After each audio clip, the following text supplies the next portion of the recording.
It's Sloppy Joe Day today. Pero teka, ano nga ba ang Sloppy Joe? I'm sure bago ito sa pangdinig nyo. Ang Sloppy Joe ay isang klase ng sandwich na sikat sa Amerika. Kung tutusing, parang itong burger na hindi nabuo ang patty at gawa rin sa ground beef ang palaman nito. Hindi malinaw at walang official record kung saan nga ba nagsimula ang Sloppy Joe sandwich. Pero ayon sa theory, sa isang cafe sa Iowa, USA, nagsimula ang Sloppy Joe sandwich noong 1930.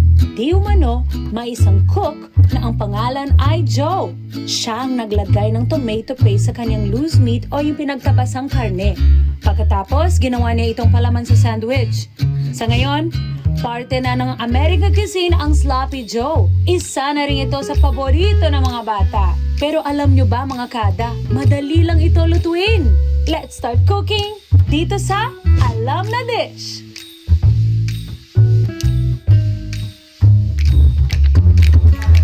Natakam din kayo, no? Pero, hindi ko kasi alam paano gumawa ng Sloppy Joe. Kaya naghanap ako ng chef na magaling gumawa niyan. Kaya naman tawagin na natin si Chef MJ Fabicon! Good morning, Chef Hello, MJ! good morning, Ma'am Emma. Good morning, good morning. Ayan. Ayan.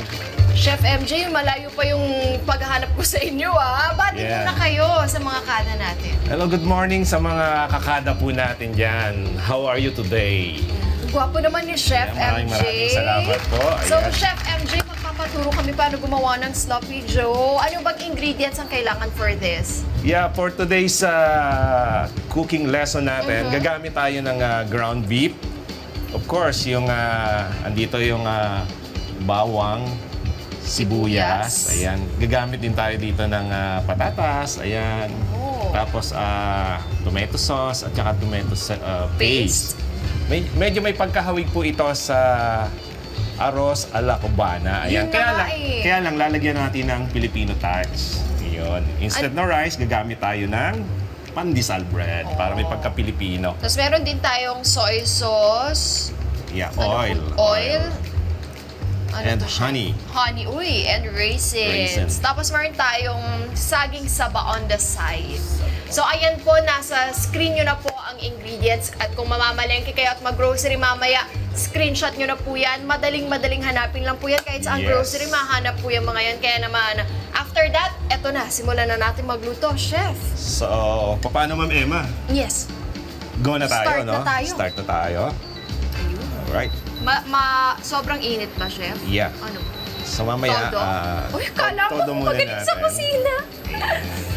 Oil muna. Unahin muna natin yung oil. Favorite mo ba to, Chef? Yes. Sloppy Joe? Sloppy Joe.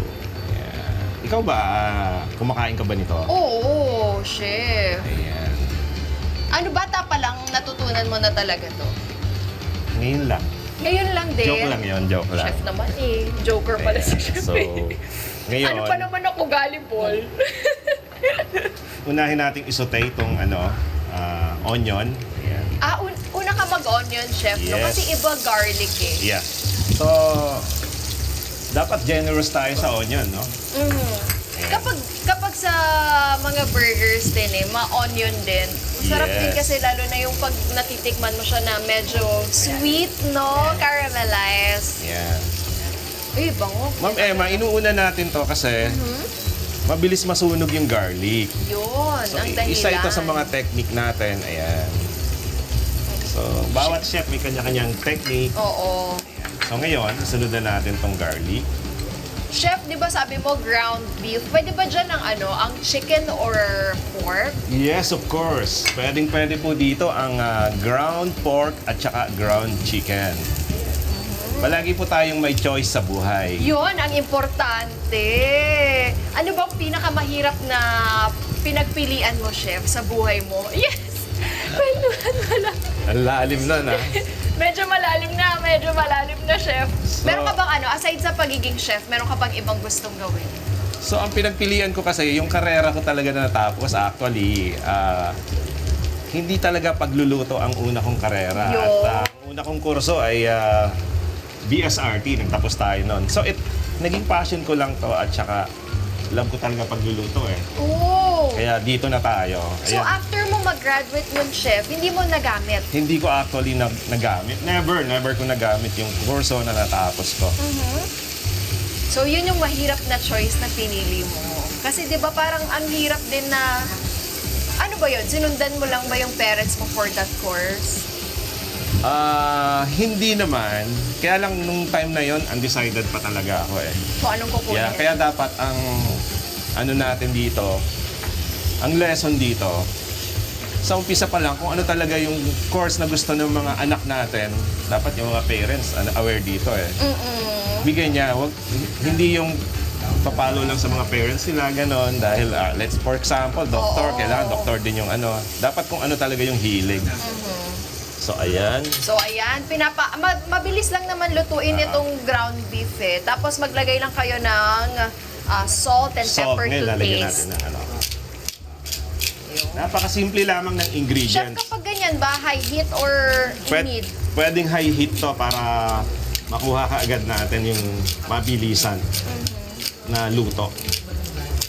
Tapos, Chef, may tanong ako. Kasi pag ground, mga giniling, di ba? Yung iba, hinuhugasan nila. eto napanood ko din lang sa TV, ano? Oo. Hindi ko na may mention. Kasi yung isang chef doon, sabi niya, eto guys sabi niya sa national television, yung mga sa mga public market, hinuhugasan nila. Oo. Kasi yung machine na ginagamit daw doon. For that. Yeah. Tapos yung mga nabibili naman sa mga Groceries. hindi na hinuhugasan. Kasi medyo mas malinis ng konti. So, ano ba talaga, Chef? For me kasi, kapag galing sa sa groceries, hindi na rin ako naghuhugas talaga. Pag palengke, Pag palengke, naghuhugas ako ng konti lang. Depende pa rin eh. paano mo siya hugasan, Chef? Strainer? Yun nga mahirap doon sa Diba? strainer. Nawawala yung ibang Oo. yung mga Yung pots. natural flavor din. Pero Alright? mabilis lang. Mabilis lang dapat. Yun kasi yung isang pinagtatalunan minsan eh, parang hinuhugasan ba ang giniling? Yun ang debate, no? Di ba? Oo, naging debate eh. So ayan, nakakita natin na medyo luto na yung ground beef. Next na gagawin natin ay, So ito Ma'am Emma, samahan natin ito para may konting extender. Ayan. pwede tayong magdagdag ng ano din, ng iba pa, Chef. Pwede naman. Bell pepper. Yes, kung gusto yung mas mabango, gamit tayo ng bell pepper. Kaya lang, today, yung pinakikita natin today, ito yung tinatawag namin na budget meal. Tama. Speaking of budget meal, magkano ba ang gagastusin ng mga kada natin to make that? Gumamit tayo dito ng 500 grams na ground beef. So, nasa mga 200 to. Yung mga taga-probinsya, alam ko, nahihingi lang yung banana. Ay, oo, sa kapitbahay. Diba? Sa kapitbahay.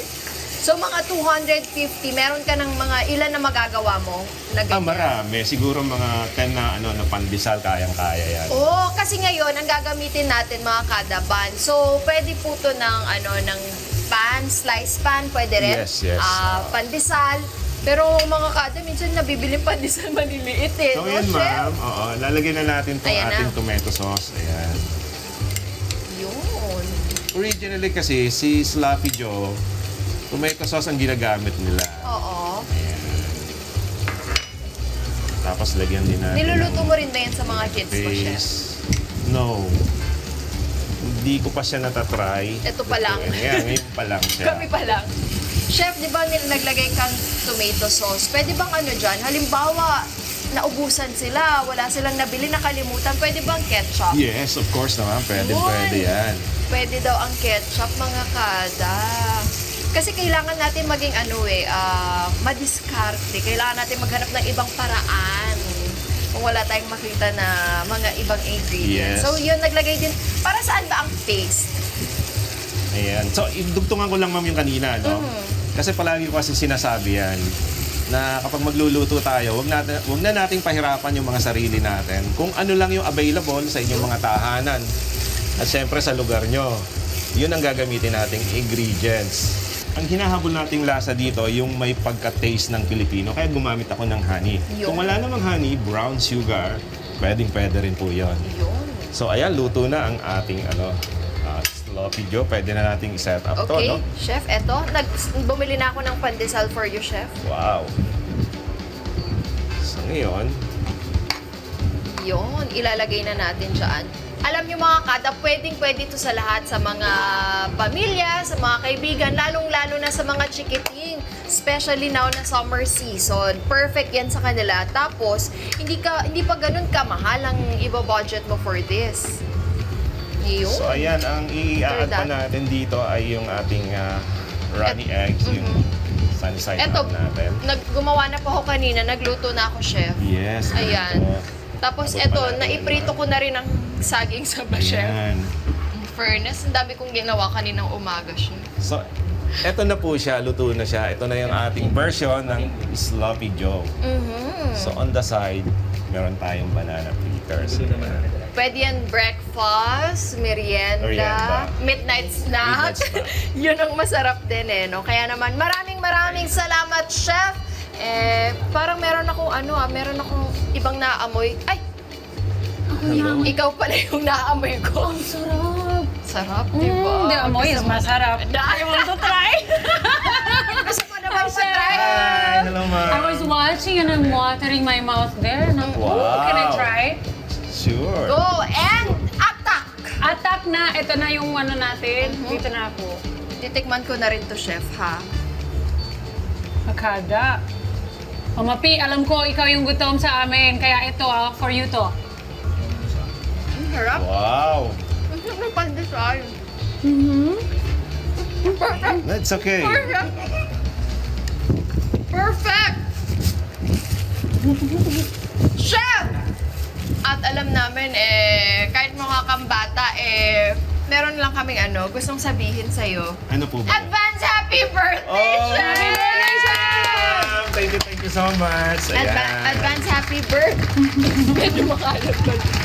Advance happy birthday, Chef. May gusto ka bang batiin at birthday wish mo? Sige, okay lang. Oo naman! Siyempre, thank you kay God at inabot na naman tayo ng another year. Tomorrow po yung birthday ko, mga kabahag. Yan ang tawag ko kasi sa akin. So, siyempre, ito my wife, nandiyan sa likod. Ayun! Ayan. Happy birthday, Chef MJ! Ang ganda ng wine. Ito my daughter, Jel. Ayan. Sakia and Misha. Ayan, nasa Australia siya ngayon. Tito Boy, Tita Liz, hello, how are you? Can I promote my page? Yeah, sure. And please mga kabahag, no? Follow my page po, Chef MJ. Ayan, taga Mindoro po tayo, kaya kabahag.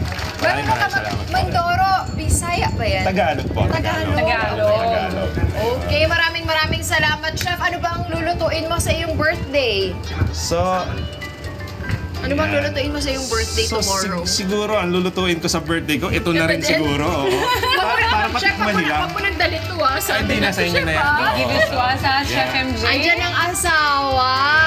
Hello. Pakita naman na. Ay, ang ganda! Hi, Mami. Thank you very much, Chef. Maraming salamat. May salamat natutunan na naman ng mga kada natin. Maraming salamat, Chef MJ. Masarap, amiga. Yes, masarap. I will finish this sa dressing Ako room. din. Alright. Thank you very much. Maraming salamat, Chef. Ma'am Huwag ka Emma, magsasawa, maraming Huwag ka salamat magsasawa. po. Balik ka dito para iba Salamat naman ang po. lutuin natin. Yes, of course. Okay. Mukhang mawiwili talaga akong bumalik dito sa inyo. If I have a chance, please let me know. Alam na, Invite you sinong again. tatawagin? Meron na tayong suking chef ulit Yes. dito. Kaya naman mga kada, itry nyo na rin ito. Hindi lang pang pamilya, pwede rin pang barkada ninyo. Di ba? Pati mga chikiting siguradong may enjoy ito. Hi mga ka-Net 25! This is Emma Tiglao. For more Kada Umaga updates, just click the subscribe button and follow us on Net25 social media pages at Net25 TV and at Net25 Entertainment Facebook page.